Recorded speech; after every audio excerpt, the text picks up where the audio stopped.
നമ്മളീ കാണുന്നത് ഏന്ത്യാർ എന്ന കൊച്ചു ഗ്രാമം. ഏന്ത്യാർ എന്ന കൊച്ചു ഗ്രാമത്തിന് ഏന്ത്യാർ എന്ന പേരിട്ട എന്ന പേരിട്ട ജെ മർഫി സാഹിബിൻ്റെ 68ാം ചരമദിനമാണെന്ന്. ഇന്ന് നമുക്ക് അദ്ദേഹത്തിൻ്റെ ശവകുടീരത്തിലേക്ക് ഒരു യാത്ര, അതുപോലെ തന്നെ അനുസ്മരണ യോഗങ്ങളുണ്ട്. അതിലേക്ക് നമുക്കൊന്ന് പങ്കെടുക്കാം. ജെ മർഫി സാഹിബിനെ കുറിച്ചുള്ള കൂടുതൽ വിവരങ്ങളും കാര്യങ്ങളൊക്കെ എല്ലാവർക്കും അറിയാൻ വേണ്ടി ഈ വീഡിയോ മുഴുവനായും കാണുക. റബ്ബർ കൃഷിയുടെ ഇന്ത്യയിലേക്കുള്ള വരവിനെക്കുറിച്ചും ജെ മർഫി സാഹിബിൻ്റെ ഏന്ത്യാരിലെ ജീവിത രീതികളെക്കുറിച്ചും എല്ലാം നമുക്ക് കൂടുതലായിട്ട് അറിയാം. എല്ലാവർക്കും നമസ്കാരം. പുതിയൊരു വീഡിയോയിലേക്ക് സ്വാഗതം.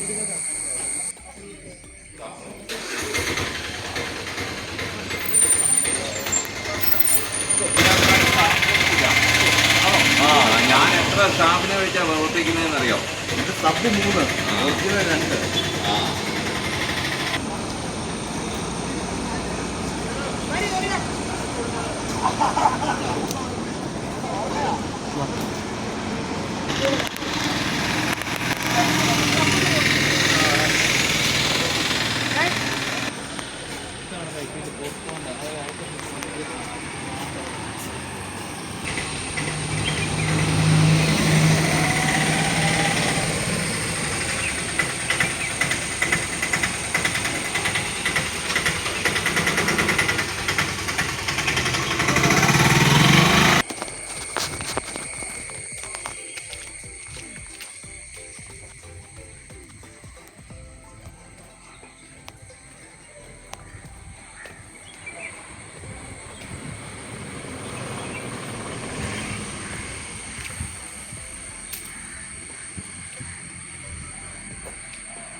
നമ്മളിനി കാണാൻ പോകുന്നത് ജെ മർഫി സാഹിബിൻ്റെ ഓർമ്മയ്ക്കായി ഏന്ത്യാരിൽ അദ്ദേഹത്തിൻ്റെ മാനേജർ പണി കഴിപ്പിച്ച എല്ലാ വിഭാഗം ജനങ്ങൾക്കും അവരുടെ വിദ്യാഭ്യാസ നിലവാരം ഉയർത്തുവാൻ വേണ്ടിയിട്ട് ഏറ്റവും അധികം പ്രയോജനപ്പെടുന്ന വിദ്യാലയം.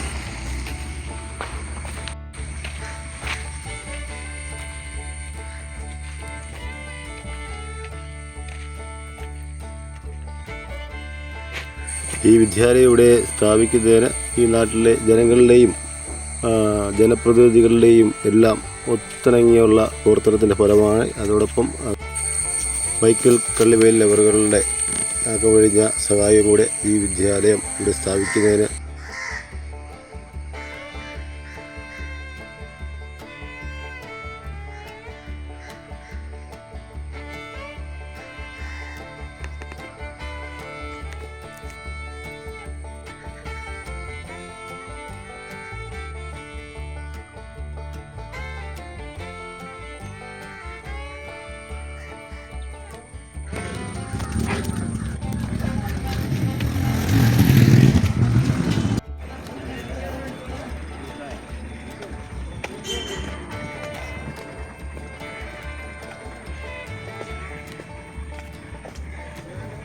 ചേട്ടാ അവിടെ മാത്തുമല വരെ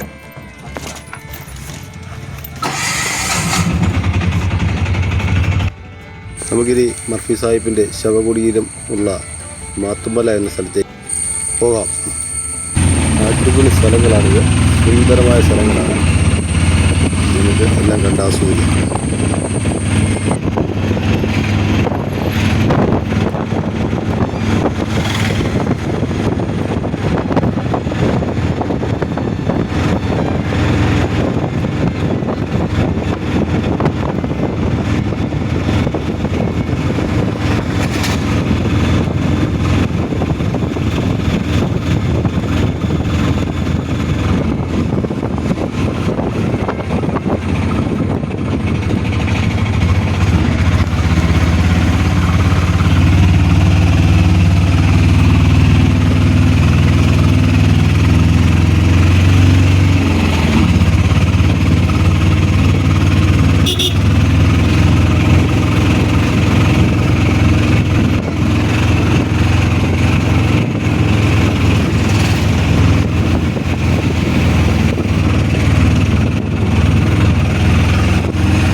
നാടുകാണി എന്നറിയപ്പെട്ടിരുന്ന സ്ഥലം. ഈ സ്ഥലത്ത് നിന്നൊക്കെ വെള്ളാട്ടൊപ്പം വാഗമണ്ണ മേലേക്കരം തുടങ്ങിയ ഭാഗങ്ങൾ ഇങ്ങോട്ടും മരങ്ങളാണ്. പണ്ടൊക്കെ ആണെങ്കിൽ എല്ലാ സ്ഥലങ്ങളും കാണാമായിരുന്നു എന്നാണ്, ചുറ്റുകൂടിയിട്ടുള്ള എല്ലാ പ്രദേശങ്ങളും കാണാമായിരുന്നു എന്നാണ് പറയപ്പെടുന്നത്. നമുക്ക് വളരെ സുഖിച്ച് മനസ്സിലാകാൻ സാധിക്കും. അങ്ങനെ എല്ലാ സ്ഥലവും സാഹിത്യത്തിൻ്റെ കീഴിലുള്ള എല്ലാ സ്ഥലങ്ങളും നോക്കാനുള്ള എളുപ്പ മാർഗമുള്ള സ്ഥലമായിരുന്നു ഈ നാടുകാണി എന്നറിയപ്പെടുന്നത്.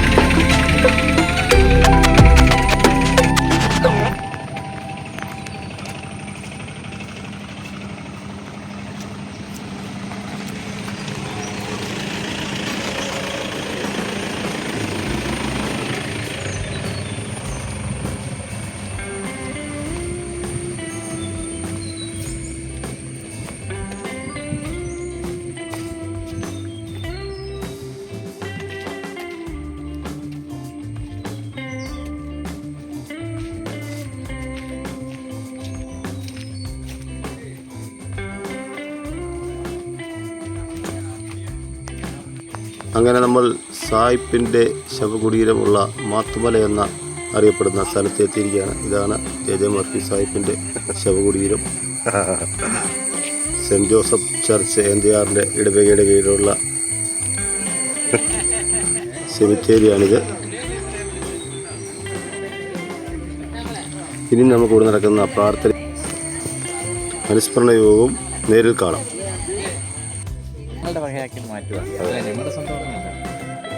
അച്ഛന് അതിനുള്ള താല്പര്യം കൂടെ ഉണ്ട് അല്ലേ?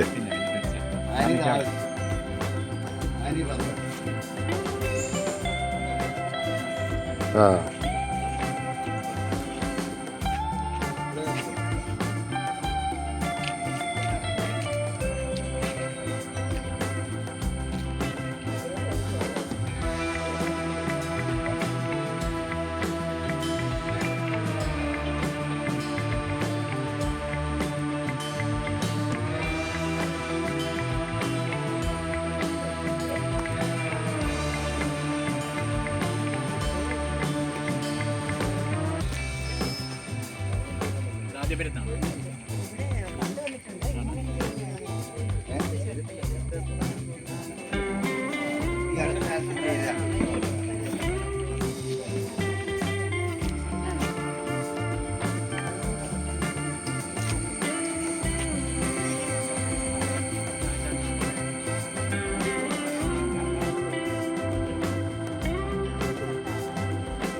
മതത്തെ വിശ്വസിക്കുന്നവർ എല്ലാവരും എത്തിച്ചുകൂടി നമ്മുടെ രണ്ടാരാധനകളെ മതമാസ്വാദിച്ചതുകൊണ്ട് ഈ പ്രാർത്ഥനയിലേക്ക് ക്ഷണിക്കുകയാണ്.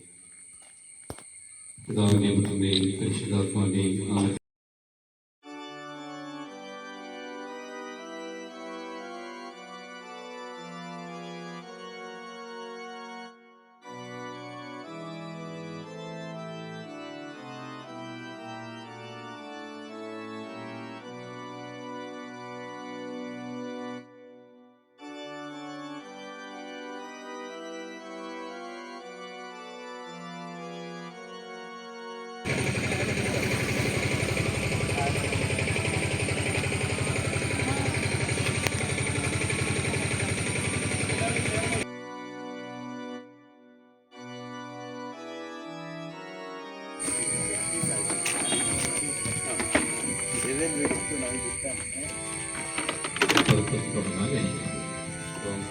അവരെ നമ്മൾ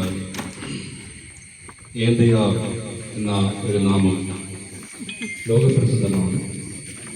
പ്രത്യേകിച്ച് ഇന്ത്യയിൽ ഗൂഗിളിൽ തിരയുമ്പോൾ ANDR എന്ന് നോക്കുമ്പോൾ ഇന്ത്യയിൽ ആദ്യമായി റബ്ബർ തുടങ്ങിയ സ്ഥലം എന്നാണ് കാണുന്നത്. 1904 കാലഘട്ടങ്ങളിൽ മനുഷ്യവാസം ഇല്ലാതിരുന്ന സമയത്ത് ഇപ്പോൾ നമുക്ക് പുസ്തകം നടക്കുവാൻ സാധിക്കാത്ത അവസ്ഥകളാണ്. പന്നിയും പുലിയും ഇതെല്ലാം ഉണ്ട് എന്ന് പറയുമ്പോൾ എന്നൊരിക്കൽ ആ സമയത്ത് കടുവകളോ അല്ലെങ്കിൽ വന്യമൃഗങ്ങളുടെ എത്രമാത്രം ശക്തമായ സാന്നിധ്യം ആ സമയത്ത് ഉണ്ടായിരുന്നിരിക്കുകയാണ്. പക്ഷേ ആ പ്രതികൂലമായ സാഹചര്യങ്ങളെല്ലാം തരണം ചെയ്തുകൊണ്ട് ഒരു വിദ്യാർത്ഥിയായിരുന്ന ഒരു മാന്യദേഹം, ഒരു ചെറുപ്പക്കാരൻ, ഒരു 22-23 വയസ്സുള്ള ചെറുപ്പക്കാരൻ ശ്രീലങ്കയിൽ വന്ന് ജോലി ചെയ്തു. അദ്ദേഹം മൂന്നാറിൽ പോയി, തട്ടേക്കാട് പോയി. അതിനുശേഷം തൻ്റെ ജന്മഭൂമിയായി അതിനേക്കാൾ ഉപരിയായി സ്നേഹിച്ച ഈ NDR പ്രദേശത്തേക്ക് കടന്നു വന്നു. ഞങ്ങൾക്ക് ആ സമയത്തേക്ക് അതൊക്കെ വലിയൊരു വനങ്ങളായിരിക്കാം, ഈറ്റക്കാടുകളായിരിക്കാം, എങ്ങനെ സഞ്ചരിച്ചു കുതിരപ്പുറത്ത് എങ്ങനെ പോയിരിക്കാം. ആ വെല്ലുവിളികൾ നിറഞ്ഞ കാലഘട്ടം നമ്മുടെ മനസ്സിൽ കൂടി ചിന്തിക്കുമ്പോൾ അറിയത്തുള്ളൂ അതിൻ്റെ ഭീകരമായ അവസ്ഥ. ഒരു നാടിൻ്റെ ഒരു വികസനത്തിന് വേണ്ടി അതൊന്നും വകവെക്കാതെ അദ്ദേഹം ഈ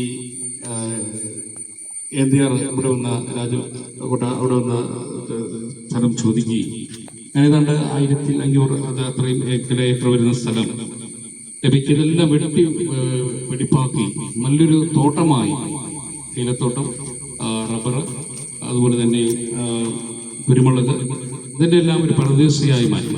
അങ്ങനെ 1904 ഇന്ത്യയിൽ ആദ്യമായി റബ്ബർ തോട്ടം ഈ NDR എന്ന ഗ്രാമത്തിൽ വരുന്നത്. അനേകം തൊഴിലാളികളെ കൊണ്ടുവന്നു. ഇന്നും തൊഴിൽ പീഡനങ്ങൾ കയറുന്ന ഒരു കാലഘട്ടം പത്രത്തിൽ വായിക്കാം. മുതലാളിമാർ ദ്രോഹിക്കുന്നു, അവരൊരു ഒരു കൂടി പറയുകയാണെങ്കിൽ ഒരു പട്ടിയെ പോലെ കാണുന്നു. അങ്ങനെ ഒരു കാലഘട്ടത്തിലാണ് സ്വന്തം വീട്ടിലെ അംഗത്തെ പോലെ കണ്ടുകൊണ്ട് എൻ്റെ തൊഴിലാളികൾ ഈ പ്രദേശത്ത്, ഈ കേരളത്തിൽ ഏറ്റവും അധികം ശമ്പളം ലഭിക്കുന്നവരായിരിക്കണം, അവരുടെ നന്മ ഉണ്ടായിരിക്കണം എന്നുള്ള വലിയൊരു സ്വപ്നവുമായിട്ടാണ് മർഫി സാഹിബ് ഈ തോട്ടം സ്ഥാപിച്ചത്. നമുക്കറിയാം, നമ്മുടെ ജോയിച്ചേട്ടൻ, നമ്മള് വീട്ടുപേർ പറഞ്ഞാൽ പോലും ഗോപ്പർ ജോയിച്ചേട്ടൻ എന്നാണ്, വേറെ ഓർക്കില്ല, ജോയിച്ചേട്ടൻ എന്ന് പറയുമ്പോഴാണ് എല്ലാവർക്കും അറിയുക. അപ്പൊ നമുക്ക് ജോയിച്ചേട്ടൻ, നമുക്ക് 22 വയസ്സായിരുന്നു. ഞാനൊരു ദിവസം യാദർച്ഛമായി ജോയിച്ചേട്ടനെ കാണാൻ പോയി. എൻ്റെ ജോസ് സാറാണ് എന്നെ കൊണ്ടുപോയത്, ജോസ് സാർ. അപ്പൊ നമ്മൾ അവിടെ പോയി സംസാരിച്ചപ്പോഴാണ് ജോയിച്ചേട്ടൻ പറയാൻ 22ാമത്തെ വയസ്സിലാണ് അദ്ദേഹം ബോഡി ചുമന്നുകൊണ്ട് ഇവിടെ വന്നത്.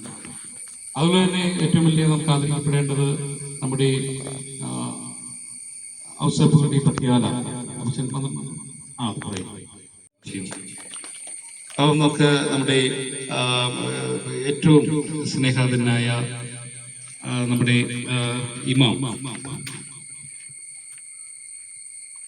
ഉസ്താദ് സുലൈമാൻ സൈദി അവർ, ഞങ്ങള് ചക്കരക്കാരായിരുന്നു. വർഷങ്ങളായിട്ട് എൻ്റെ അമ്മയും എല്ലാ കൂട്ടുകാരെല്ലാം ഞങ്ങൾക്ക് അറിയാം. ഉസ്താദുമായിട്ട് വന്നപ്പോൾ തൊട്ട് വലിയൊരു സ്നേഹത്തിലേക്ക് വീട്ടിലൊക്കെ പോകാറുണ്ട് ഭക്ഷണമൊക്കെ കഴിക്കാൻ വേണ്ടി. അങ്ങനെ വലിയൊരു സൗഹാർദ്ദമാണ് ഉസ്താദുമായിട്ട്. വളരെ പ്രത്യേകിച്ച് അദ്ദേഹം നേരത്തെ വന്നു, കമ്മിറ്റിക്കാർക്കുള്ള എല്ലാവരും വന്നു. ഏറ്റവും സ്നേഹതനായ ഉസ്താദ് സുലൈമാൻ അവരെ അർദ്ധമായി സ്വാഗതം ചെയ്തു. വളരെ നമ്മുടെ അമ്പലത്തിലെ അവരെല്ലാം വിളിച്ചിരുന്നു. അപ്പോൾ അവര് തിരക്കിലായ ഹരി ഉദയർ, അതുപോലെ തന്നെ നമുക്ക് നമ്മുടെ എല്ലാ ജനപ്രതിനിധികൾ, എല്ലാ വാർഡ് മെമ്പർമാരും എല്ലാവരും ഉണ്ട്. അപ്പോൾ നമ്മൾ പേരെടുത്ത് പറയുകയാണെങ്കിൽ എല്ലാവരും വിളിച്ചു. സാറിലേക്ക് നമ്പർ കംപ്ലീറ്റ് എല്ലാവരും പേര് വിളിച്ചു. എല്ലാ വാർഡ് മെമ്പർ, പ്രത്യേകിച്ച് നമ്മുടെ ഈ വാർഡിലെ മെമ്പർ സജിമാൻ സാറും എല്ലാ വാർഡ് ജനപ്രതിനിധികളെ എല്ലാ ഹാർദമായി സ്വാഗതം ചെയ്യുന്നു. അതുപോലെ തന്നെ നമ്മുടെ കോൺഗ്രസിന്റെ മണ്ഡല പ്രസിഡന്റ് നമ്മുടെ ബിജോയ് കരകാരൻ അദ്ദേഹമുണ്ട്, അദ്ദേഹത്തെ വളരെ ഹാർദമായി സ്വാഗതം ചെയ്യുന്നു. അതുപോലെ തന്നെ CPM-ന്റെ എത്തുമെന്ന് പറഞ്ഞിരുന്നു നമ്മുടെ സന്നിച്ചേട്ടനെ വളരെ ഹാർദമായി സ്വാഗതം ചെയ്യുന്നു. അതുപോലെ തന്നെ SNDP-ന്റെ വിശ്വനാഥൻ സാർ അദ്ദേഹം വരാനായിട്ടുണ്ട്. വിശ്വനാഥ് സാറിനെ ഹാർദമായി സ്വാഗതം ചെയ്യുന്നു. അതുപോലെ തന്നെ നമ്മുടെ ഏറ്റവും സ്നേഹാദരനായ ഇത്രയും പ്രായത്തിന്റെ വയ്യാഴിക ഉണ്ടായിരുന്നിട്ടും ജോയിച്ചേട്ടനെ നമ്മൾ വിളിച്ചപ്പോൾ ഞാൻ ഒത്തിരി ഡോക്യുമെന്റിലെല്ലാം ആശ്രയിക്കുക ജോയിച്ചേട്ടനാണ്. ഞാൻ ഓർത്ത് ഒരു കഴിഞ്ഞ മാസമൊക്കെ എന്തെങ്കിലും കാര്യങ്ങൾ പറയണം, അതെല്ലാം മറന്നു. സത്യം പറയണം, ഒരു കഴിഞ്ഞ മാസം കഴിഞ്ഞ വർഷം എൻ്റെ അടുത്ത് ഒരു കാര്യം ചോദിക്കുകയാണെങ്കിൽ ഞാൻ മറന്നു. ഇന്നലെ നടന്നൊരു കാര്യം പോലെയാണ്. ഇത് ഇങ്ങനെ വന്ന് ഇങ്ങനെ പോയെന്ന് പറയുന്നത് സാഹിബ് ജനിച്ച സ്ഥലം, ഇതിനെക്കുറിച്ച് ഒരു ചരിത്ര പുസ്തകമാണ് ജോയിച്ചേട്ടൻ. അപ്പോൾ നമുക്ക് ഇന്നത്തെ ദിവസത്തിൽ ഏറ്റവും പ്രാധാന്യം വഹിക്കുന്ന ജോയിച്ചേട്ടനെ വളരെ ഹാർദമായി സ്വാഗതം ചെയ്യുന്നു. നമ്മുടെ ഔസേപ്പുകുട്ടി അമ്മച്ചൻ 12 വയസ്സായിരുന്നു സാഹിബ് മരിക്കും. ഇവിടെ എല്ലാം അത് കൂടി പിതാവിൻ്റെ കൂട്ടത്തിലെല്ലാം നിന്നാണ്. അപ്പം വളരെ അവരെല്ലാം നമുക്ക് വലിയൊരു മാർഗദർശികളാണ്. പ്രത്യേകിച്ച് അവസരപ്പെട്ടി പത്യാലാപത്തിന് ഹാർദമായി സ്വാഗതം ചെയ്യുന്നു. അതുപോലെ തന്നെ നമ്മുടെ സോമചേട്ടനെ വളരെ ഹാർദമായി സ്വാഗതം ചെയ്യുന്നു. അത് നമ്മുടെ മനു മുഞ്ഞനാട്ട്, ബിനോ മുഞ്ഞനാട്ട്. ഇതിനെക്കുറിച്ച് വലിയൊരു തീക്ഷ്ണമായി നിൽക്കുന്ന വ്യക്തി. അച്ഛൻ ഇങ്ങനെ കിടന്ന പോരെ, ഇതെല്ലാം നമ്മുടെ ചരിത്രം അറിയപ്പെടണം, ലോകം അറിയപ്പെടണം. എപ്പോഴും വേണ്ട നിർദ്ദേശങ്ങൾ തരികയും പല ഇൻഫർമേഷൻ വേണ്ടി വരുന്നത് ബിനു മുഞ്ഞനാട്ട് അവരുകളാണ്. അതുപോലെ തന്നെ ബിനുവിന്റെ അനിയൻ ഒരു കവിത എഴുതിയിരിക്കുന്നില്ല. ഞാൻ വിളിച്ചു അതായത് ഈ കവിത പാട്ട് പാടാൻ പറയാൻ എനിക്കെന്ന് അറിയത്തില്ല. കവിത എനിക്ക് ഭയങ്കര ചൊല്ലിക്കൊണ്ടേയിരിക്കും. കവിത എനിക്ക് ഭയങ്കര ഇഷ്ടമാണ്. അപ്പോൾ നമുക്ക് സൂപ്പറായിട്ട് കവിതയാണ് അദ്ദേഹം എഴുതിയിരിക്കുക. അപ്പം അതിനകത്ത് അദ്ദേഹം ഇതിൻ്റെ ഇടയ്ക്ക് നമ്മൾ ചൊല്ലുന്നതാണ്. അപ്പം അദ്ദേഹത്തെ വളരെ ഹാർദമായി സ്വാഗതം ചെയ്യുന്നു. നമുക്ക് നമ്മുടെ സണ്ണിച്ചേട്ടൻ BJPയുടെ മണ്ഡലം പ്രസിഡന്റാണ്. സണ്ണിച്ചേട്ടൻ നമ്മുടെ സുഹൃത്തുമാണ്. അതുപോലെ തന്നെ നമ്മുടെ ജോയ് സാർ, അതുപോലെ തന്നെ അതിരിക്കുന്ന നമ്മുടെ അബ്ദുച്ചേട്ടൻ, നമ്മുടെ ഗ്രൂപ്പിന്റെ എല്ലാ കാര്യങ്ങളും എന്തെങ്കിലും എൻആർ മൊത്തം അറിയുന്ന അബ്ദുച്ചേട്ടനാണ്. അത് വിളിച്ച് പറയുക. നമ്മുടെ പൊതു സ്വത്താണ് എൻആറിന്റെ അബ്ദുച്ചേട്ടൻ. അതുപോലെ തന്നെ നമ്മുടെ ഇതിനകത്തെല്ലാം നമുക്കെല്ലാം ചുക്കാൻ പിടിച്ചുകൊണ്ട് ഈ പണികൾക്കെല്ലാം നേതൃത്വം നൽകുകയും വേണ്ട നിർദ്ദേശങ്ങളെല്ലാം ചെയ്യുക നമ്മുടെ സലഹാദനായ നമ്മുടെ സെന്റ് ജോസഫ് ഇടവകയുടെ സെക്രട്ടറി റോബർട്ട് വലേഞ്ചി സാർ അവരുകളാണ്. ഈ വെയിലത്തെല്ലാം എത്രയോ മാസങ്ങളായി വർക്കുകൾ ചെയ്തൊക്കെ നമുക്ക് ഇപ്പം തന്നെ ഒരു 6 ലക്ഷം രൂപ എടുത്ത വർക്കുകളാണ് അവിടെ എല്ലാം കെട്ടി. ഇതെല്ലാം മണ്ണൊക്കെ അടിച്ച് മാസങ്ങളോളം നിൽക്കുകയാണ് അല്ലെങ്കിൽ കെട്ടി ഇതെല്ലാം വരുന്നത്. അപ്പോൾ അതിനകത്ത് എല്ലാ നേരത്തിൽ നൽകുക നമ്മുടെ റോബർട്ട് വലേഞ്ചി സാർ സെക്രട്ടറി അവരുകളാണ്. അതുകയും കമ്മിറ്റിക്കാർ, അതുപോലെ ഷാജേട്ടനോട് ഇരിക്കുന്ന എല്ലാവരെയും നമ്മൾ മീറ്റിംഗ് പെട്ടെന്ന് ചുരുക്കുന്നതുകൊണ്ടാണ്. അതുപോലെ ഏറ്റവും പ്രത്യേകിച്ച് നമ്മുടെ മാധ്യമ സുഹൃത്തുക്കൾ ഇന്നലേക്ക് +2 നിൽക്കുന്ന മനോഹരമായിട്ടാണ് കവർ ചെയ്തിരുന്നത് അല്ലേ. ആരെയും വിട്ടുപോയിട്ടില്ല എന്നാണ് വിചാരിക്കുക. അപ്പോൾ നമുക്ക് ഒരു BJPയിലെ നമ്മുടെ സഹോദരൻ കണ്ണൻ അദ്ദേഹത്തെ ബന്ധപ്പെടാൻ പോയിട്ട് സാധിച്ചില്ല. അദ്ദേഹത്തെ സന്നിധിയിൽ ഹാർദമായി സ്വാഗതം ചെയ്യുന്നു. ഇവിടെ ഇരിക്കുന്ന എല്ലാവരും നമുക്ക് ഒരുമയോടുകൂടി നമുക്ക് ഈ ഒരു ഗ്രാമത്തിന്റെ തന്നെ വലിയൊരു ഒരു ചരിത്ര ലോകം അറിയപ്പെടുന്ന ചരിത്രമായിട്ട് ഇത് മാറുവാൻ സാധിക്കട്ടെ. നിങ്ങളെല്ലാവരുടെ സഹകരണത്തോടുകൂടി ഒത്തിരി കാര്യങ്ങൾ ചെയ്യുവാൻ നമുക്ക് സാധിക്കണം.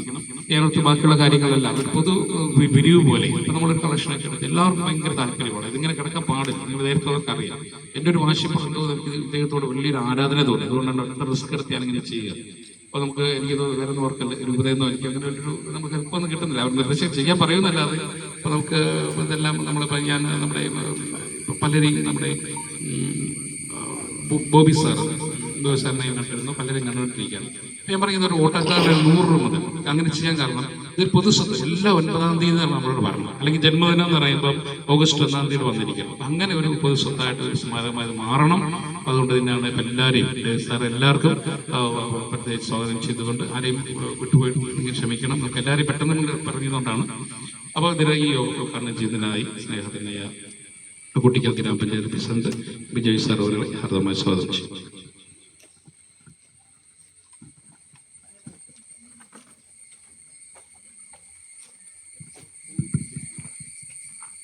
ഏറെ ബഹുമാനായ നമ്മുടെ എത്തിമ്പള്ളിയുടെ സ്നേഹത്തനായ വികാരിയച്ഛന്, ഇവിടെ സേവറച്ചന്, ഇവിടെ സംഗീതനായിരിക്കുന്ന ബഹുമാനപ്പെട്ട ചൊള്ളാനച്ചൻ ഉൾപ്പെടെയുള്ള ഐതിഹ്യ ശ്രേഷ്ഠര്, ബഹുമാനപ്പെട്ട ഇമാമ, സ്നേഹമുള്ള ജനപ്രതിനിധികൾ, നമ്മുടെ കൂട്ടി ഗ്രാമപഞ്ചായത്ത് ഒന്നാകെ ഇവിടെ എത്തിച്ചേർന്നിട്ടുണ്ട്. ബ്ലോക്ക് പഞ്ചായത്ത് മെമ്പർ എത്തിച്ചേർന്നിട്ടുണ്ട്. മറ്റ് സ്നേഹമുള്ള വ്യാപാരി വ്യവസായിയുടെ പ്രസിഡന്റ് എത്തിച്ചേർന്നിട്ടുണ്ട്. വിവിധ രാഷ്ട്രീയ കക്ഷികളുടെ നേതാക്കന്മാര്, നാട്ടുകാരെല്ലാവരും എത്തിച്ചേർന്നിട്ടുണ്ട്. അച്ഛനാമുഖമായ കാര്യങ്ങളെല്ലാം സൂചിപ്പിക്കുകയുണ്ടായി. നമ്മുടെ നാടിൻ്റെ അതല്ല കേരളത്തിന്റെ ഇന്ത്യയുടെ തന്നെ സാമ്പത്തിക പുരോഗതിക്ക് അടിത്തറയിട്ട വ്യക്തിയാണ് ശ്രീ ജെ മർഫി. നമുക്കറിയാം, നമ്മുടെ നാട് ഒരു കാലഘട്ടങ്ങളിൽ ജീവിച്ചിരുന്നത് അല്ലെങ്കിൽ രക്ഷപ്പെട്ടത് റബ്ബർ കൃഷികൾ മാത്രമാണ്. അത് സംഭാവന ചെയ്ത അയർലൻഡുകാരനായ ജെ മർഫിയാണ്. അദ്ദേഹം മരിച്ചിട്ട് ഇന്ന് 68 വർഷം തികയുകയാണ്. പക്ഷെ അദ്ദേഹത്തിന് അർഹിക്കുന്ന ആദരവോ ബഹുമാനമോ കൊടുക്കുവാനോ നമുക്കോ നമ്മുടെ നാടിനോ സമുദായത്തിനോ സാധിച്ചിട്ടില്ല എന്നുള്ള വളരെ വേദനാജനകമായ ഒരു സംഭവം നിൽക്കുകയാണ്. പലപ്പോഴും നമ്മൾ പല പരിശ്രമങ്ങൾ നമ്മൾ നടത്തിയിരുന്നെങ്കിലും ഒന്നും അത് ശാശ്വതമായി നടപ്പിലാക്കുവാൻ നമുക്ക് സാധിച്ചിട്ടില്ല. ഇവിടെ നമുക്ക് ആ കാര്യങ്ങളിൽ സേവനച്ചൻ വന്നപ്പം മുതൽ ഈ ഒരു കാര്യത്തിൽ വളരെ എഫേർട്ട് എടുത്ത് നമുക്കറിയാം. ഇവിടെ നമുക്ക് ലത്തിപ്പള്ളി ഒരാൾ മരിച്ചാൽ അടക്കാൻ വരുമ്പോൾ നമുക്കൊരു പേടിയായിരുന്നു. കാരണം ഇവിടെ ഒരു വനം പോലെയാണ്, മുഴുവൻ കട്ടമ്പേര് കയറി കാട് പിടിച്ച് ഈ ഇദ്ദേഹത്തെ അടക്കാനുള്ള ഒരു സ്ഥലം മാത്രമേ നമുക്ക് ലഭ്യമായിട്ടുള്ളൂ എന്നുള്ള രീതിയിലായിരുന്നു നമ്മളിവിടെ കണ്ടിരുന്നത്. പക്ഷേ അച്ഛൻ വന്ന് നമുക്കൊരു ചെറിയൊരു ഇടവകയാണ്, അധികം സാമ്പത്തിക ശേഷിയുള്ള സംവിധാനമില്ല, എങ്കിൽ പോലും വളരെ മനോഹരമായിട്ട് ഈ കാര്യങ്ങൾ പലപ്പോഴും ജെ മർഫിയുടെ ശവകുടീരം സന്ദർശിക്കാൻ വേണ്ടിയിട്ട് പലരും ചോദിക്കുകയും ആഗ്രഹിക്കുകയും താല്പര്യം പ്രകടിപ്പിക്കുകയും ചെയ്യുമ്പോൾ നമുക്ക് ഈ സ്ഥലം പറഞ്ഞു കൊടുക്കാൻ പോലും ഒരു വൈമനസ്യമാണ്. കാരണം ആൾക്കാരെ പറഞ്ഞു വിടാൻ പറ്റത്തില്ല. കാരണം അവരുടെ ആകെ അലങ്കോലമായി അവിടെ വെച്ചിരിക്കുന്ന കുരിശ് ഉൾപ്പെടെയുള്ളത് ഒടിഞ്ഞു തൂങ്ങിക്കിടക്കുന്ന ഫോട്ടോ എടുത്തിട്ട് ഇദ്ദേഹമാണ് നമ്മുടെ സാമ്പത്തിക പുരോഗതിക്ക് അടിത്തറയിട്ടതെന്ന് പുറത്തെ നാട്ടുകാർ പറയാനാവാത്ത ഒരവസ്ഥയായിരുന്നു. അച്ഛന് വലിയ പരിശ്രമങ്ങൾക്ക് ഈ നാടിൻ്റെ ഒന്നാകെയുള്ള പിന്തുണ ഉണ്ടായിരിക്കുമെന്ന് പ്രത്യേകമായിട്ട് പറയുവാൻ ഞാൻ ഈ അവസരം വിനിയോഗിക്കുകയാണ്. ഇതിനകത്ത് ജാതി, മത, രാഷ്ട്രീയ സങ്കുചിത ചിന്തകളൊന്നും ആവശ്യമില്ല. ജെ മർഫിയുടെ ഈ പരിശ്രമം കൊണ്ട് രക്ഷപ്പെട്ടത് ഏതെങ്കിലും സമുദായമല്ല, ഏതെങ്കിലും പാർട്ടിയല്ല, ഏതെങ്കിലും വ്യക്തികളല്ല. അത് നമ്മുടെ നാടൊന്നാകെ കരകയറിയ ഒരു സംവിധാനത്തിന്റെ ഭാഗമാണ്. ആധുനിക രീതിയിൽ, ശാസ്ത്രീയമായ രീതിയിൽ റബ്ബർ കൃഷി ചെയ്ത് നമ്മുടെ നാടിനെ കരകയറ്റിയ ഒരു വ്യക്തിത്വമാണ് അദ്ദേഹം. അപ്പോൾ ആ ഒരു കാര്യങ്ങളൂടെ ചെയ്യാൻ വേണ്ടി എന്ത് കാര്യങ്ങൾ ചെയ്യണമെങ്കിലും ഈ നാട്ടുകാരെന്നല്ല, നമുക്ക് ആരോടും സമീപിക്കാനുള്ള സ്വാതന്ത്ര്യമുണ്ട്, അവകാശമുണ്ട്. ആ കാര്യങ്ങൾ നമ്മൾ വിനിയോഗിക്കണം. വളരെ ഭംഗിയായിട്ട് ഈ കാര്യങ്ങൾ നമുക്ക് ചെയ്യണം. എല്ലാവരുടെയും കൂട്ടായ്മയോടുകൂടി ചെയ്യണം. അതിലൂടെ ഈ നാട്ടിൻ്റെ ഒരു പരിച്ഛേദം ഇവിടെ എത്തിച്ചേർന്നിട്ടുണ്ട്. ഇവിടെ ആളുടെ എണ്ണമല്ല പ്രധാനം, ഈ നാടിൻ്റെ ഒന്നാകെയുള്ള എല്ലാ രാഷ്ട്രീയ, സാമുദായിക, വ്യാവസായിക, വ്യാപാര രംഗത്ത് പ്രവർത്തിക്കുന്ന മുഴുവൻ ആൾക്കാരും ഇവിടെ എത്തിച്ചേർന്നിട്ടുണ്ട്.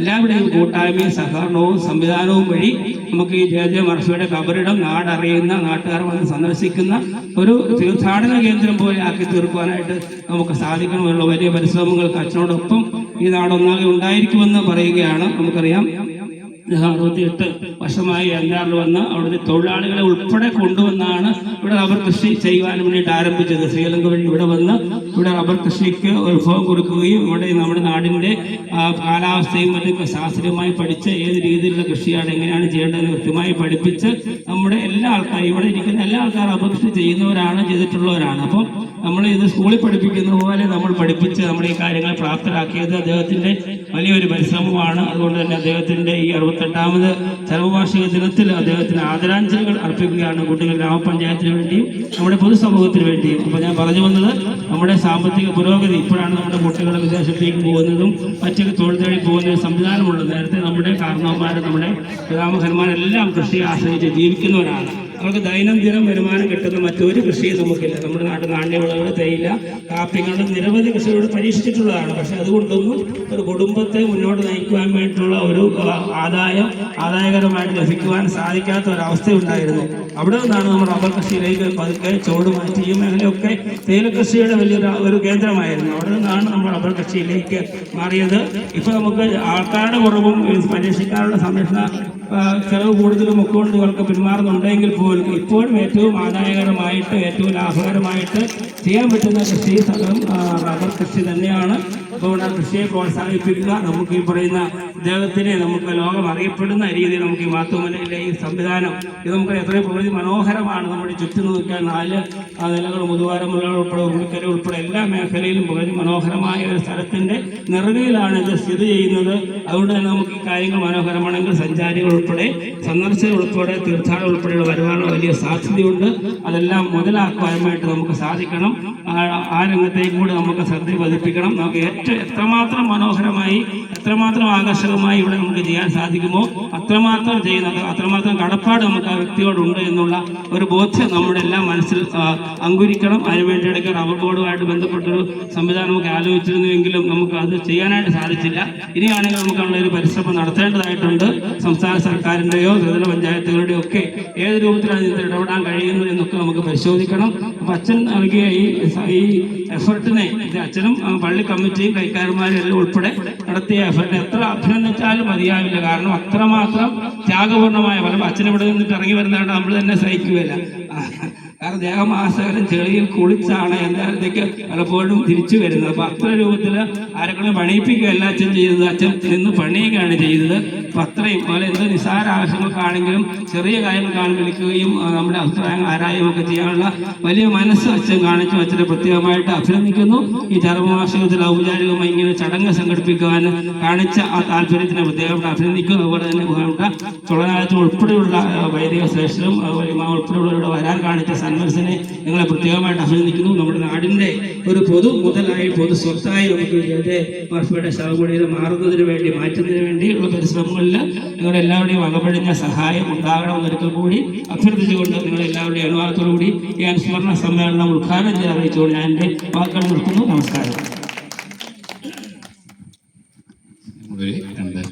അനുഗ്രഹ പ്രഭാഷണം നൽകുന്നതിനായി സ്നേഹതനായ ജോർജ് ചുളനാലച്ചനെ അർദ്ധമായി ക്ഷണിക്കുന്നു.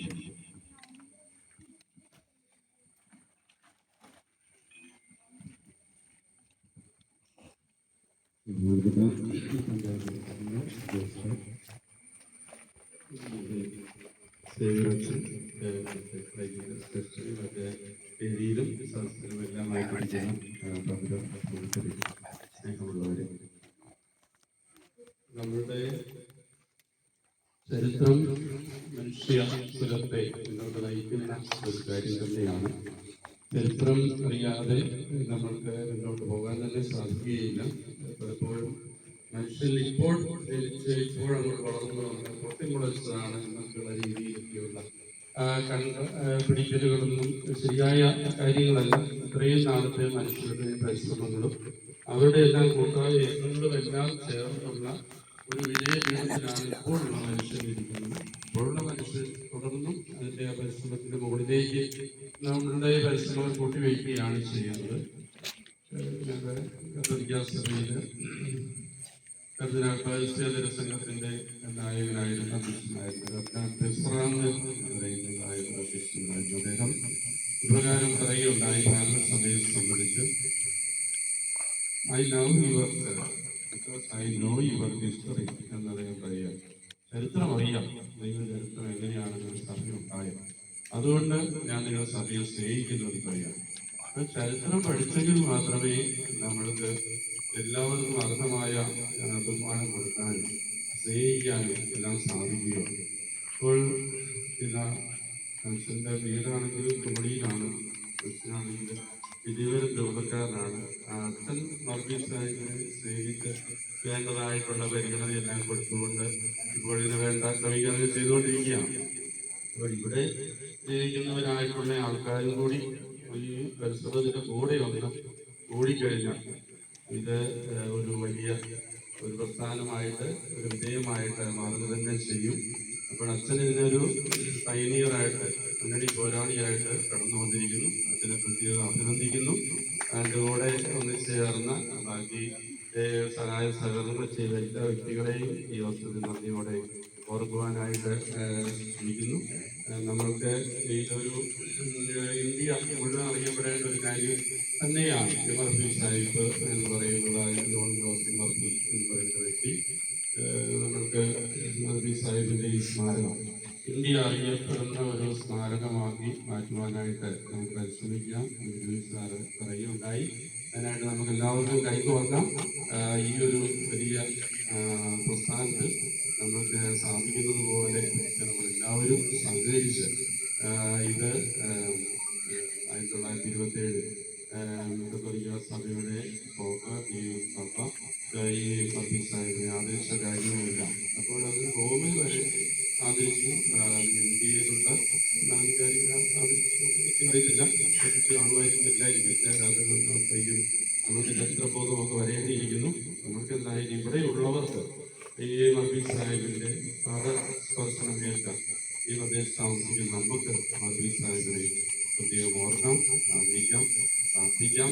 അതുപോലെ തന്നെ ഇവിടെ ഒരു സ്മാരകമായിട്ട് വരികയാണെങ്കിൽ നമ്മുടെ നാടിന് തന്നെ ഒരു വിജയത്തിൻ്റെ പുരോഗതിയുടേതായിട്ടുള്ള ഒരു സ്ഥലമായിട്ട് മാറുകയാണ് ചെയ്യുന്നത്. അനേകം തീർത്ഥാടകർ ഇവിടെ വരികയും സന്ദർശിക്കാൻ എത്തുകയും അങ്ങനെയൊക്കെ ഇവിടെ ഒരു വലിയ ഒരു ജനവാസ കേന്ദ്രമായിട്ട് മാറുകയും എല്ലാം ചെയ്യും. അതെല്ലാം ഒരു തുടക്കമായിട്ട് തീരട്ടെ എന്ന് പ്രാർത്ഥിക്കുന്നു.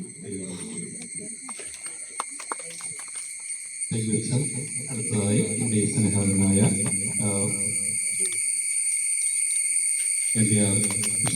ഇമാം സ്നേഹത്തിനായ സുലൈമാൻ സരദി അവരുടെ അനേക പ്രഭാഷണത്താണ് ക്ഷണിക്കുന്നത്.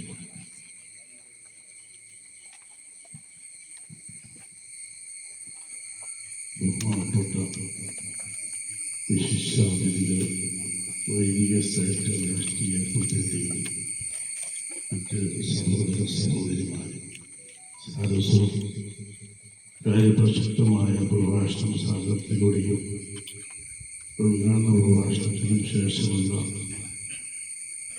പ്രഭാഷണത്തിലെല്ലാം മനസ്സിലാക്കി കഴിഞ്ഞു.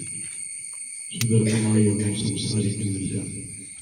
ഇന്ന് വെള്ളിയാഴ്ച ദിവസമായതുകൊണ്ട് പ്രാർത്ഥനയും മറ്റ് ചടങ്ങുകളും ഉള്ളതുകൊണ്ട് തന്നെ ഈ വൈകിയ വേളയിലും ഇവിടെ എത്തിച്ചേർന്നത് ഈ നാടുമായും ഈ മണ്ണുമായും നമ്മുടെ വിപ്ലവ നായകൻ മർഫി സാഹിബുമായിട്ടുള്ള ഇവിടുത്തെ ബന്ധത്തിൻ്റെ അടിസ്ഥാനത്തിലാണ് ഇവിടെ എത്തിച്ചേർന്നിട്ടുള്ളത്.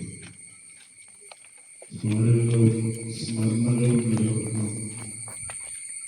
ഇന്നലെയുടെ ചരിത്രങ്ങൾ ഇന്നിൻ്റെ ജനത അറിയണം. 1983 സ്മാരകം നിർത്താനും സ്വാഗതം നിർത്താനുമായി അന്തർദേശീയ തലത്തിൽ തന്നെ ഒരു ദിനമായി പ്രഖ്യാപിക്കുന്നു. ഈ മെയ് 1 തൊഴിൽ ദിനമായി തൊഴിലിൻ്റെയും തൊഴിലാളികളുടെയും അവകാശവാദങ്ങളുമായി പ്രഖ്യാപനങ്ങളുമായി ഗ്രാമം മുതൽ അന്താരാഷ്ട്ര തലത്തിൽ വരെയുള്ള സെമിനാറുകളും റാലികളും മറ്റുള്ള പ്രഭാഷണങ്ങളുമെല്ലാം നടന്നൊരു സാഹചര്യത്തിൽ ഇതുപോലെയുള്ള അനുസ്മരണത്തിന് വലിയ പ്രശസ്തിയുണ്ട്. നമ്മുടെ നാടിൻ്റെ കോട്ടയം ജില്ലയുടെ മലയോര പ്രദേശം കൂടി നാടിൻ്റെ തൊഴിൽ മേഖല ശക്തിപ്പെടുത്തുന്ന വിപ്ലവ നായകന്റെ ചരിത്രങ്ങൾ ഇതിൻ്റെ ജനങ്ങൾ അറിയണം, അയവിറക്കണം. അവിടുത്തെ അടയാളപ്പെടുത്തലുകൾ നമ്മുടെ നാട്ടിൽ ഉണ്ടാവണം. വരും തലമുറയ്ക്ക് മർഫി സാഹിബ് ആരാണെന്നും അദ്ദേഹത്തിൻ്റെ ചിന്തകളും അദ്ദേഹത്തിൻ്റെ ബുദ്ധിയും അദ്ദേഹത്തിൻ്റെ സാന്ത്വന പ്രവർത്തനങ്ങളും ജനങ്ങളോടുള്ള സമീപനങ്ങളും ഭാവിയെ എത്രത്തോളം കണ്ടിട്ടുണ്ട് എന്നുള്ള ചിന്താഗതിയുമെല്ലാം ഈ വരാനുള്ള തലമുറയ്ക്ക് വ്യക്തമായി അറിയിച്ചു കൊടുക്കൽ അത്യന്താവശ്യമാണ്. ഇവിടെ മതങ്ങൾക്ക് ഇടയിൽ വ്യത്യാസങ്ങളില്ലാതെ, ജാതിയും മതങ്ങളും നോക്കാതെ രാഷ്ട്രീയപരമായിട്ടുള്ള ചിന്താഗതികൾക്ക് അതീതമായി എല്ലാവരും ഒറ്റക്കെട്ടായി നിന്നുകൊണ്ട് അദ്ദേഹം എല്ലാവരെയും സ്നേഹിച്ചതുപോലെ നാമും ഇതിൻ്റെ മുന്നോട്ടുള്ള പ്രവർത്തനങ്ങൾക്ക് പങ്കാളികളാവണമെന്ന് ഓർക്കുകയാണ്.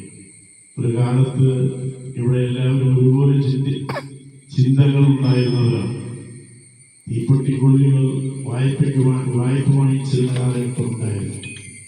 അതുപോലെ തീയ് അടുത്ത വീട്ടിൽ വായ്പ വാങ്ങിച്ചിരുന്ന കാലഘട്ടമുണ്ടായിരുന്നു. ഒരു കുഞ്ഞ് ജനിച്ചു കഴിഞ്ഞാൽ അവിടെ ഗിഫ്റ്റ് കൊടുക്കാനുള്ള സംവിധാനമില്ലാത്തത് കൊണ്ട് അമ്മമാര്, ചേച്ചിമാര്, ഉമ്മമാര്, ഇത്തമാരെല്ലാം മലപ്പാലായിരുന്നു സംഭാവന നൽകിയിരുന്നത്. ആ മലപ്പാൽ നൽകുന്ന സമയത്ത് ആ മാതാവ് നൽകുന്ന ഒരു സന്ദേശമുണ്ട്: മകനെ, ഞാൻ നിന്റെ അമ്മയെപ്പോലെ ഞാനൊരു അമ്മയാണ്. എന്റെ മക്കൾ നിന്റെ സഹോദരങ്ങളാണ്.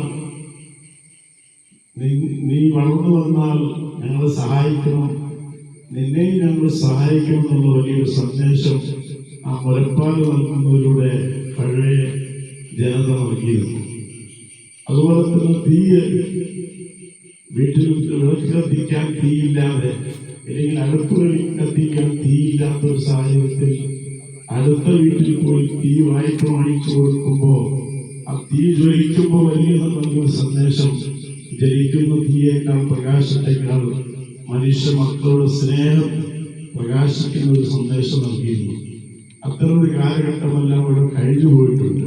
ആ ആ അവസ്ഥയിലേക്ക് കടന്നു വരികയും ഇതുപോലെയുള്ള വിപ്ലവ നായകന്മാർ എല്ലാ മതങ്ങളുമായി ഈ നാടുമായി വലിയ ബന്ധങ്ങൾ സ്ഥാപിച്ചിരുന്ന അദ്ദേഹം ഒരു സാധാരണക്കാരനായി കൊണ്ടുതന്നാണ് ഈ സെമിത്തേരിയിൽ അദ്ദേഹം അപ്രടക്കപ്പെടുകയും അദ്ദേഹത്തിന്റെ അറിവുകളും എല്ലാ മേഖലകളും ഉയർത്തി കൊണ്ടുവരേണ്ടത് എല്ലാ മതസ്ഥരുടെയും എല്ലാ രാഷ്ട്രീയ പാരമ്പര്യങ്ങളുടെയും അത്യാവശ്യമായ കാര്യമായതുകൊണ്ട് അതിൽ എല്ലാവരുടെയും സഹകരണങ്ങൾ ഉണ്ടാവണം. നമ്മുടെ രാജ്യവും സൈന്യമെല്ലാം വലിയ പോരാട്ടത്തിലാണ്. നമ്മുടെ സൈന്യത്തിന് ഐക്യദാർഢ്യം പ്രഖ്യാപിക്കുകയാണ്. അഴിമതി ചൂഷണമില്ലാത്ത പ്രദേശങ്ങളായി വർഗീയതയില്ലാത്ത അന്തരീക്ഷമായി നമ്മുടെ നാടും പരിസരമെല്ലാം വളരണം. അതുകൊണ്ട് നമ്മുടെ തൊഴിൽ മേഖലകൾ അത് സമ്പുഷ്ടമായി തീരണം. നല്ല രീതിയിൽ അധ്വാനിച്ച് മുന്നോട്ടുള്ള ജീവിതത്തെ നാം പടുത്തുയർത്താൻ സാധിക്കണം. അധ്വാനങ്ങളില്ലാതെ തൊഴിലുകളില്ലാത്ത ഒരവസ്ഥ വന്നു കഴിഞ്ഞാൽ നമ്മുടെ ചിന്തയ്ക്ക് തകരാറ് സംഭവിക്കും. അതുപോലെ നമ്മുടെ അഭിമാനത്തിന് കോട്ടങ്ങൾ സംഭവിക്കുന്ന പ്രവർത്തനങ്ങളിലേക്ക് കടന്നു ചെല്ലും. അതുകൊണ്ട് അത്തരം കാര്യങ്ങളെല്ലാം കൂടുതലായി രാഷ്ട്രീയ തലത്തിലും അല്ലാത്തവയിലെല്ലാം തൊഴിൽ മേഖലകളെല്ലാം ശക്തിപ്പെടുത്തിക്കൊണ്ട് നമ്മുടെ ഈ കൂട്ടായ്മയും ഇനിയുള്ള ഇവിടുത്തെ സ്മരണങ്ങൾ, ഇവിടുത്തെ അടയാളങ്ങൾ, ഇവിടുത്തെ ചിഹ്നങ്ങൾ അദ്ദേഹം ജീവിച്ചിരുന്നു, അദ്ദേഹത്തിന്റെ പ്രവർത്തന ഫലങ്ങളാണെന്ന് ഇവിടുത്തെ ജനങ്ങൾ അറിയുന്ന രീതിയിലുള്ള പ്രവർത്തനങ്ങൾ കാഴ്ചവെക്കാൻ കഴിയട്ടെ എന്ന് ആശംസിച്ചുകൊണ്ട് യഥാർത്ഥ മുസ്ലിം ജമാഅത്തിന്റെ എല്ലാ അഭിവാദ്യങ്ങളും അറിയിച്ച് നന്ദി, നമസ്കാരം.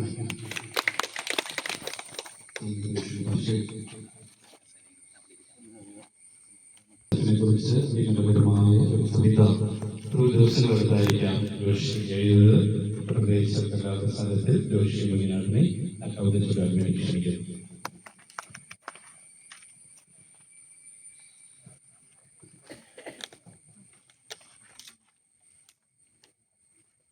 മഹർഷിയുടെ ഓർമ്മയ്ക്ക് പ്രണാമം അർപ്പിച്ചുകൊണ്ട് ഞാൻ ഈ കവിത ആരംഭിക്കുകയാണ്. 2024 ഇന്ന് പ്രസിദ്ധീകരിക്കുകയും വർഷങ്ങൾക്ക് ശേഷമാണ് കഴിഞ്ഞ വർഷം കൊണ്ടാണ് ഈ കവിത ശ്രദ്ധിക്കപ്പെട്ടത്. ഒട്ടേറെ പേര്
തുടരുന്നതാണ്. അല്ലിനഴിയ റോഡുകൾ, അതായത് 365 ദിവസവും മെയിൻ്റനൻസ് നടത്തുന്ന ഒരു ടീമുള്ള ഒരു എസ്റ്റേറ്റ് ആയിരുന്നു.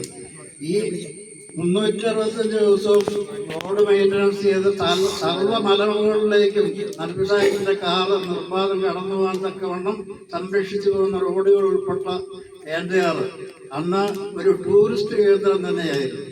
പുഷ്പിക്കുന്ന മരങ്ങൾ കൊണ്ട് നിറഞ്ഞിരുന്ന തൈലക്കാട് അതിമനോഹര കാഴ്ചയായിരുന്നു. റോഡിന്റെ ഇരുവശങ്ങളിലും രാജമല്ലി പുഷ്പങ്ങൾ ഇങ്ങനെ പൂത്തു നിൽക്കുന്ന മനോഹരമായ കാഴ്ച ഇന്നും ഒരു ചിത്രത്തിൽ എന്നതുപോലെ എൻ്റെ മനസ്സിലൂടെ കടന്നു പോവുകയാണ്. 20-ാം നൂറ്റാണ്ടിന്റെ ആദ്യകാലത്ത് മിസ്റ്റർ മാർഫി അദ്ദേഹത്തിന്റെ 20-21 വയസ്സ് പ്രായമുള്ളപ്പോൾ ഇംഗ്ലണ്ടിൽ നിന്നും ഇന്ത്യ പോലുള്ള മലേഷ്യ പോലുള്ള സിലോൺ പോലുള്ള സ്ഥലങ്ങളിലേക്ക് ബ്രിട്ടീഷ് യുവാക്കൾ കടന്നു വന്ന് വിവിധ മേഖലകളിൽ പ്രവർത്തിച്ചിരുന്ന ആ കാലത്ത് അന്നത്തെ പ്രധാന വാഹനം കുതിരയായിരുന്നു.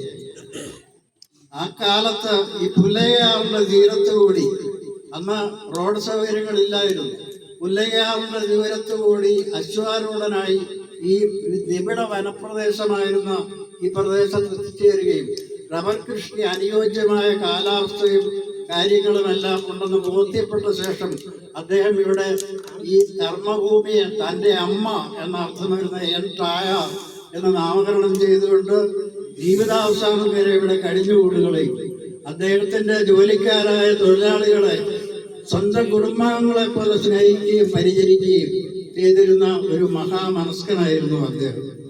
ഈ എൻഡിആർ തോട്ടത്തിലുണ്ടായിരുന്ന അത്ര സൗകര്യങ്ങൾ മറ്റ് യാതൊരു തോട്ടങ്ങളിലും ഇല്ലായിരുന്നു. കാരണം ആരോഗ്യകാര്യങ്ങള്, വെടിപ്പിന്റെ കാര്യത്തില്, പാർപ്പിടങ്ങളുടെ കാര്യത്തില്, പിന്നെ എല്ലാ വീടുകളിലും പിന്നെ പൈപ്പ് വാട്ടർ, അതുപോലെ എല്ലാ വീടുകളുടെയും പിന്നെ പരിസരം തോട്ടത്തിലെ ജീവക്കാർ തന്നെ വന്ന് അടിച്ചു ശുചിയാക്കുക എല്ലാ ദിവസവും.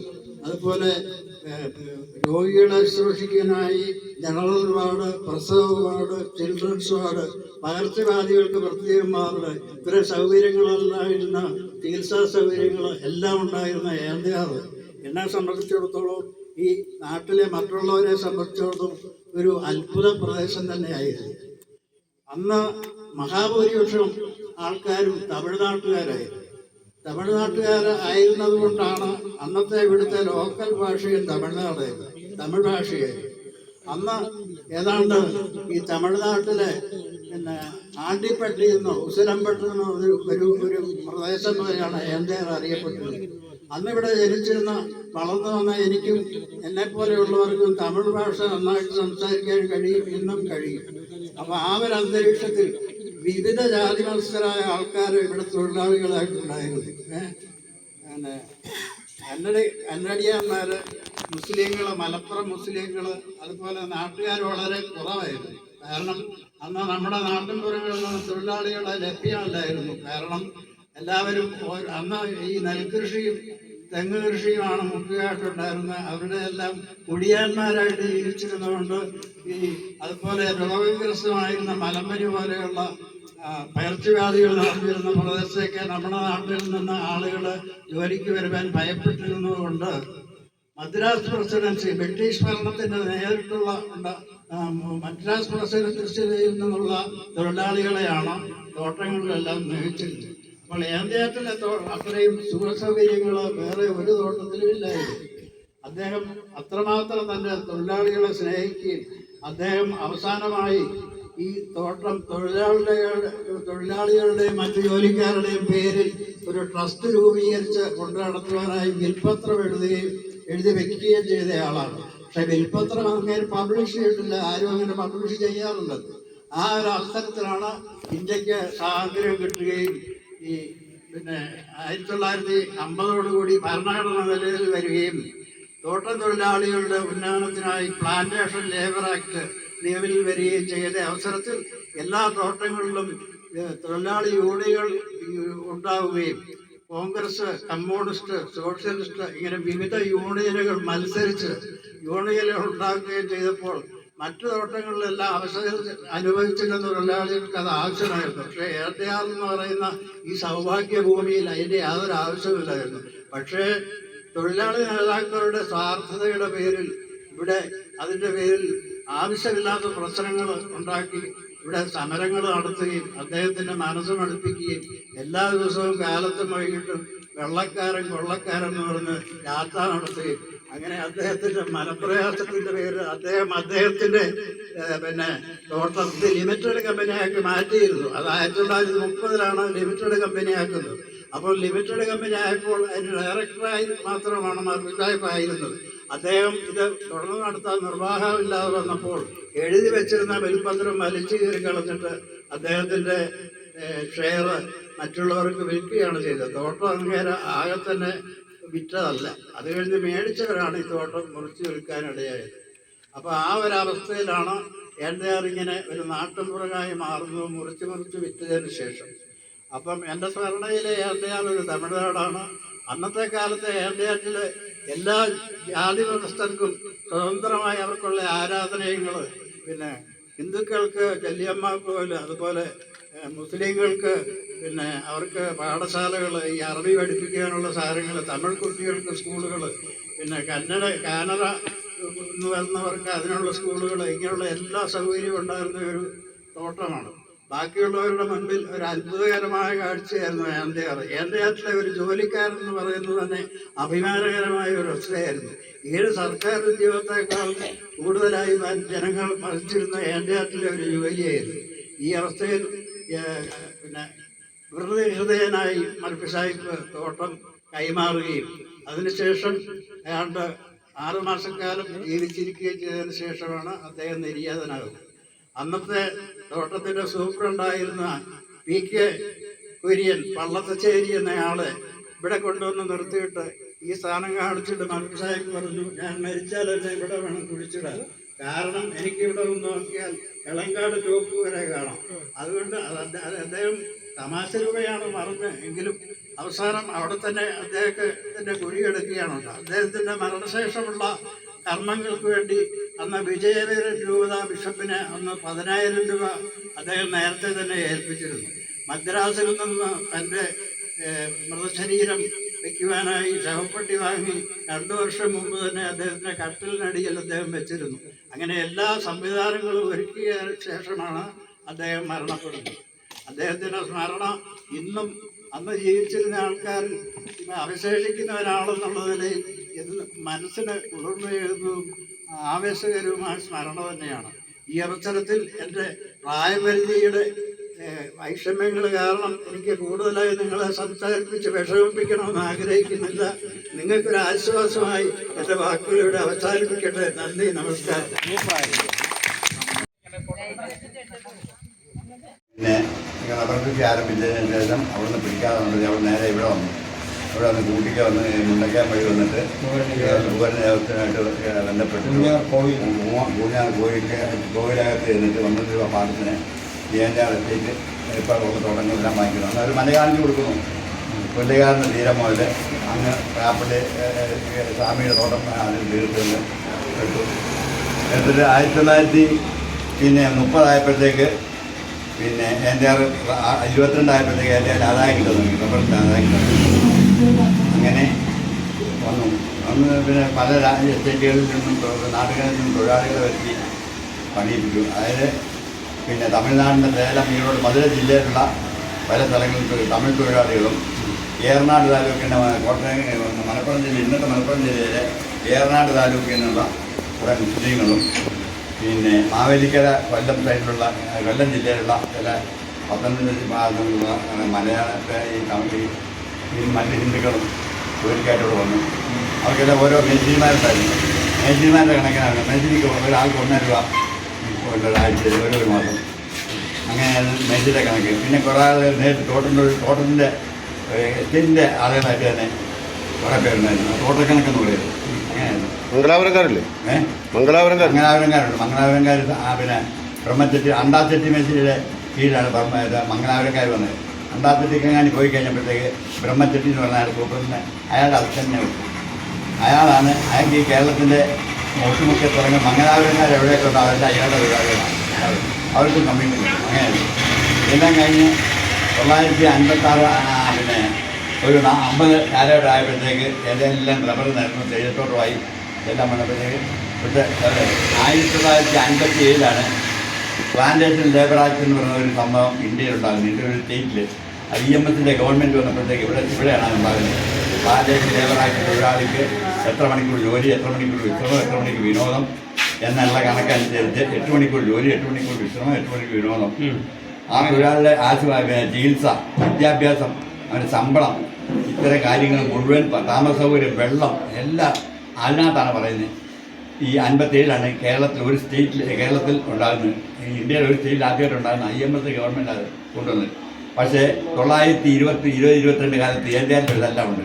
പൈപ്പ് വെള്ളമുണ്ട്, ഓടിട്ട വീടുണ്ട്, പിന്നെ യൂറിൻ പാസിന് കക്കൂടുണ്ട്, ആശുപത്രിയുണ്ട്, ഇതെല്ലാം ഉണ്ട്. ഇവിടെ ഇന്ന് മുണ്ടക്കയം ഗവൺമെൻറ് ആശുപത്രി കിട്ടുന്ന ചികിത്സ വലിയ ഓപ്പറേഷൻ അല്ലാത്ത ബാക്കി എല്ലാ കാര്യവും അന്ന് ഇവിടെ ഉണ്ട്.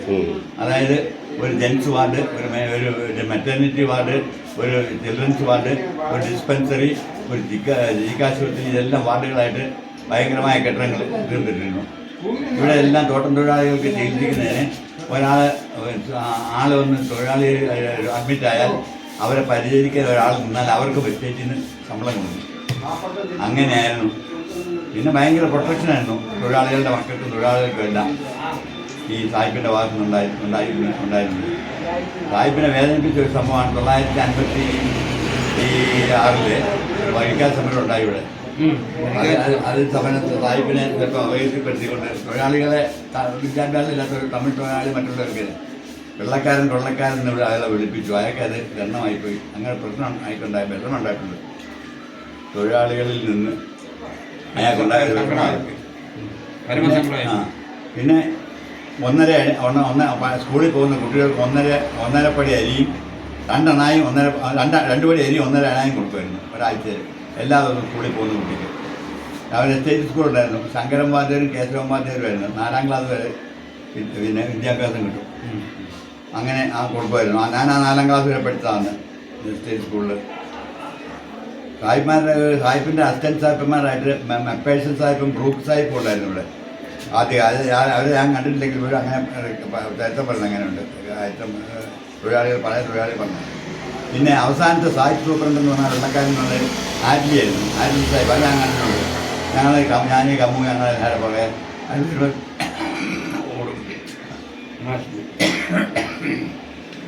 അങ്ങനെയൊക്കെ സാഹിബിൻ്റെ ചരിത്രം. സാഹിബ് ഒരു ഭയങ്കര മിഷണറി പ്രവർത്തകനും സാംസ്കാരിക പ്രവർത്തനമായിരുന്നു.